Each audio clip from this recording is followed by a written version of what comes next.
बिस्मिल्लाहिर्रहमानिर्रहीम। अस्सलाम वालेकुम नाज़रीन, मैं हूं डॉक्टर अली और आप देख रहे हैं मेरा फेसबुक और यूट्यूब चैनल। नाज़रीन, बहुत अहम तरीन डेवलपमेंट, बहुत बड़ी खबर है कि पाक अफगान बॉर्डर पर जंग छिड़ गई। एक नहीं नाज़रीन, कई महाज खुल गए हैं। जो इस वक्त काफ़ी ज़्यादा क्रूशल सूरत हाल है वो इस वक्त कुरम बॉर्डर के ऊपर है। और नाज़रीन, इस वक्त पाराचनार के ताज़ा तरीन अपडेट्स क्या हैं, ये भी तफसीलात आपके साथ शेयर करेंगे। इसके साथ ही नाज़रीन, अमरीका और उसके बाद ईरान के दरमियान भी ठन गई है। ईरान ने एक इंतहाई बड़ा कदम उठा लिया है। इसकी तमाम तर तफसीलात वो भी आप आज के इस व्लॉग में जान पाएंगे। वीडियो की तफसील में जाने से पहले अगर आपने हमारे इस चैनल को सब्सक्राइब नहीं किया हुआ तो आपसे गुजारिश है काइंडली इसको सब्सक्राइब कर लें और बेल आइकन को जरूर दबा दें ताकि हमारी आने वाली वीडियोस सबसे पहले आप तक पहुंच सकें। नाज़रीन, हम आपके शुक्रगुजार हैं जो आप हमारे व्लॉग्स को देखने के लिए वक्त निकालते हैं और कमेंट सेक्शन में अपनी मोहब्बतों का इजहार भी करते हैं। नाज़रीन, इस वक्त आपको पता है कि मुसलसल हम आपको अपडेट कर रहे हैं कि पाक अफगान बॉर्डर के ऊपर हालात बिल्कुल कंट्रोल में नहीं है। वहां पर सूरत हाल बिल्कुल काबू में नहीं है। वहां पर मुसलसल दहशत गर्दों की जानिब से अफगान तालिबान की जो हुकूमती फौज है उनकी जानिब से पाकिस्तान के खिलाफ दहशत गर्दाना कार्रवाइयां की जा रही हैं। पाकिस्तानी चेक पोस्टों के ऊपर अटैक्स किए जा रहे हैं और पाकिस्तान को डिस्टेबलाइज करने के लिए दहशत गर्दों को पाकिस्तान में धकेलने की हर मुमकिन कोशिश की जा रही है। नाज़रीन, वैसे तो पाकिस्तान की काफी ज्यादा बॉर्डर क्रॉसिंग्स हैं, जिसमें चमन बॉर्डर भी है, जिसमें तुरखम बॉर्डर भी है। लेकिन तुरखम जो है वो इस हवाले से काफी ज्यादा अहम है कि वहां पे रोजाना की बुनियाद पे जो सैकड़ों लोग हैं वो बॉर्डर पैदल भी और उसके बाद गाड़ियां जो हैं वो भी आती जाती हैं, जो सामान है उस हवाले से। तो वो नाज़रीन सारा कुछ बंद कर दिया गया है। ये जो है अभी तक तकरीबन जुमेरात से ये काम शुरू हुआ था। जुमेरात से लेकर अभी तक यानी आज जो सोमवार का दिन है तो अभी तक जो है वो गाड़ियां या फिर बॉर्डर को नहीं खोला जा सका। उसकी वजह ये बताई जा रही है कि अफगानिस्तान के अंदर मौजूद कुछ एक तो गैर कानूनी वहाँ पे पोस्टें तामीर करने की जो है वो कोशिश की जा रही है, जबकि दूसरी जानिब दरअंदाजी की गई है। नाज़रीन, पाकिस्तान की मुसल्लह अफवाज की चौकियों के ऊपर अटैक्स किए गए हैं। ये अफगान तालिबान की हुकूमत की जो फौज है उनकी जानिब से और फितना और ख्वारिज की जानिब से पाकिस्तान मुसलसल इनको जो है मुतनब्बे कर रहा है। पाकिस्तान बार बार इनको वार्निंग दे रहा है कि हमारे सब्र का पैमाना लेबरेज हो जाएगा और हम फिर जो है वो नहीं कुछ भी देखेंगे। और जहां जहां पे हमारे पास इंफॉर्मेशन है वहां वहां पे वो चाहे काबुल है, कंधार है, जहां कहीं पर भी पाकिस्तान एयरफोर्स की जानिब से वहां पे अटैक्स किए जाएंगे। अब नाज़रीन, आपको ये बताते चलें कि इस वक्त जो कुरम का एरिया है, खास तौर पे कुरम जो बॉर्डर है वहां पे कशीदगी काफी ज्यादा है। कल से लेकर अभी तक नाज़रीन वहां पे वक्फे वक्फे से भारी हथियारों का इस्तेमाल जारी है। पाक फौज की जानिब से जानी नुकसान होने की कोई इतला नहीं दी गई, लेकिन सरहद पार अफगानिस्तान की जो अफगान तालिबान की चौकियां और वहां पे मौजूद फितना और ख्वारिज है उसको निशाना बनाया जा रहा है।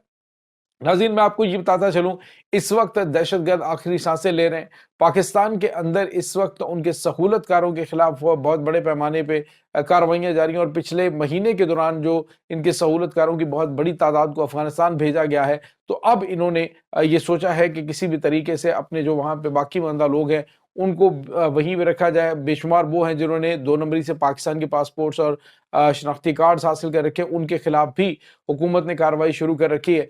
तो फितना और ख्वारिज को अब कहीं पर कोई जाए वहां नहीं मिल रही। नाज़रीन, पारा चनार का जो एरिया है वहां पर आपको पता है कि ऑपरेशन इस वक्त दहशतगर्दों के खिलाफ जारी है। खासतौर पे जो बिगन के इलाके हैं वहां पे सिक्योरिटी फोर्सेस रोजाना की बुनियाद पे इंटेलिजेंस बेस्ड ऑपरेशन कर रही है और बताया जा रहा है कि वहां पे ख्वारिज की बहुत बड़ी तादाद पकड़ी भी गई है और बहुत बड़ी तादाद मारी गई है। असलहा और गोला बारूद की बड़ी मिकदार वहां से बरामद की गई है मुख्तलिफ उनके सहूलतकारों के घरों से। तो अब पता चला कि वहां पे जो फितना और ख्वारिज है उसको ये बाहर से आके हमलावर नहीं होते थे, बल्कि जो यहाँ पे मुकामी लोग थे वो उनको सपोर्ट कर रहे थे और उनको असलहा भी तहखानों में छुपा के रखा हुआ था। और उसके बाद जो है वो ये दहशत गर्दाना कार्रवाइयां तवातुर से हो रही थी। तो नाज़रीन, ये इस वक्त ताज़ा तरीन अपडेट्स चल रही हैं। दूसरी जानिब पाकिस्तान ने वाज़ेह तौर पे कह दिया है कि हम फितना और ख्वारिज को नहीं छोड़ेंगे। वो कहीं पर भी हैं, किसी रूप में हैं या किसी की भी आवाज़ बोलते हैं या किसी के भी गोद में बैठे हुए, हम उन्हें छोड़ेंगे नहीं। تو ناظرین حالیہ دنوں میں کچھ تازہ ترین کارروائیاں جنہوں نے دشمن کو کافی زیادہ سرپرائز کیا ہے کہ جن دشمنوں کو انہوں نے چھپا چھپا کے رکھا ہوا تھا وہ سارے کے سارے پاک فوج کی جانب سے اڑائے جا رہے ہیں۔ ناظرین دوسری جانب ایک اور بڑی خبر امریکہ کے حوالے سے، امریکہ نے واضح طور پہ کہا ہے جی ہم ایران کو جوہری ہتھیار رکھنے کی اجازت نہیں دیں گے، لیکن ناظرین ایران نے کہا ہے کہ جو کچھ ہم سے بن پایا وہ کریں گے، یہاں تک کہ ناظرین ایران کے جو ٹاپ جنرل ہیں انہوں نے یہ تک بیان دے ڈالا، انہوں نے کہا کہ ہمارا وعدہ صادق آپریشن وہ ہر صورت ہوگا اور تب ہوگا کہ جب ہم موقع دیکھیں گے اور اس کے بعد ایک ہی حملے میں یہ سارا قصہ تمام کر دیں گے۔ اس کے بعد ناظرین آپ کو یہ بتاتے چلیں کہ ابھی ریسنٹلی جب یہ بیروت کے اندر جنازے پہ سب نے پہنچنا تھا تو اس میں تھریٹس دیے گئے تھے ایران کو، لیکن ایران کے آفیشلز اور ایران کی جو پاسداران انقلاب کے کمانڈرز ہیں، اعلیٰ عہدیداران اور جنرلز وہاں پہ پہنچے اور ڈرانے دھمکانے کی بہت کوشش کی گئی، لیکن انہوں نے کہا کہ ہم کسی کا کوئی دباؤ نہیں لیں گے۔ اور دوسرا ناظرین آپ کو یہ بتاتے چلیں کہ اس وقت اندر کھاتے کی خبر یہ آ رہی ہے کہ ایران جو ہے وہ جوہری ہتھیاروں کے حوالے سے کیپیبل ہو چکا ہے اور جوہری ہتھیار کسی وقت بھی بن سکتے ہیں، اور سرپرائزنگلی آپ کو کسی وقت بھی پتہ چلے گا کہ ایران نے آج ایٹمی دھماکے کیے ہیں۔ ایران کے اوپر لگائی جانے والی پابندیوں کا اسے رتی برابر کو فرق نہیں پڑ رہا، مطلب یہ جو ابھی ریسنٹلی لگائی گئی امریکہ کی جانب سے، پہلے جو لگی ہوئی ہیں ڈیفینیٹلی معیشت کو نقصان پہنچتا ہے، لیکن ایران نے کسی بھی قسم کا دباؤ قبول کرنے سے انکار کر دیا، یہاں تک کہ مسعود پزشکیان جو ہے ان کے پریزیڈنٹ، انہوں نے 2 دن پہلے بلکہ کل ہی بیان دیا تھا جس میں انہوں نے کہا تھا کہ اگر امریکہ بات چیت کرنا چاہتا ہے تو وہ پہلے پریکٹیکل اقدامات اٹھائے کہ وہ ہمارا دشمن نہیں ہے، لیکن جب وہ اس بات کو ثابت کر دے گا تو پھر اس کے بعد ہم ان کے ساتھ بات چیت کر سکتے ہیں۔